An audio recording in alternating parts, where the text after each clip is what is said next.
कालपासून सोशल मीडियावर एक नवीन चर्चा सुरुवात दिसते झालेली।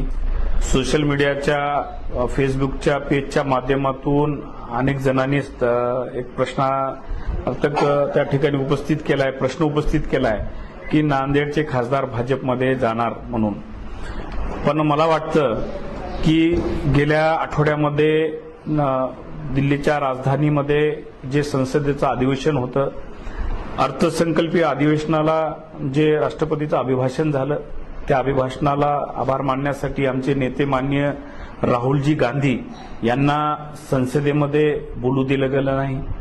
आज त्यांनी जे देशाच्या सुरक्षेचा मुद्दा त्या ठिकाणी संसदेमध्ये उपस्थित करत असताना एवढा महत्वाचा मुद्दा माननीय राहुलजी गांधी यांना बोलू देत नाहीत आणि राष्ट्रपतीचं अभिभाषणाचा आभार व्यक्त करण्यासाठी देशाचे पंतप्रधान जेव्हा या संसदेमध्ये येत नाहीयेत आणि देशामध्ये सध्या भाजप बॅकफुटवर गेल्याचं चित्र संपूर्ण देशवासियांना पाहायला मिळत आहे।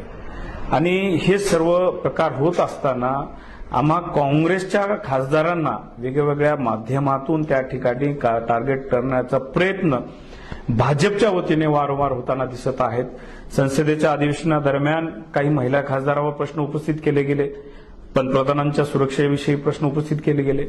काल सोशल मीडियाच्या माध्यमातून माझ्यावरही काही प्रश्न उपस्थित झालेले आहेत की नांदेडचे खासदार रवींद्र चव्हाण हे भाजपमध्ये जाणार आहेत।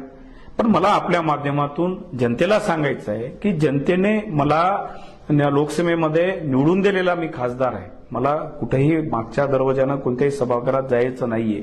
मी एक काँग्रेसचा सच्चा पाईक आहे। माननीय राहुलजी गांधी आज देशाला ज्या विचारावर घेऊन जात आहेत, निश्चितच एक राहुल गांधीचा सच्चा समर्थक, खंदा समर्थक म्हणून मी या ठिकाणी संसदेमध्ये काम करत आहेत। भाजप हे वेगळ्या अशा अफवा वेगवेगळ्या माध्यमातून पसरून जनतेमध्ये संभ्रम निर्माण करण्याचं काम या ठिकाणी करत आहेत।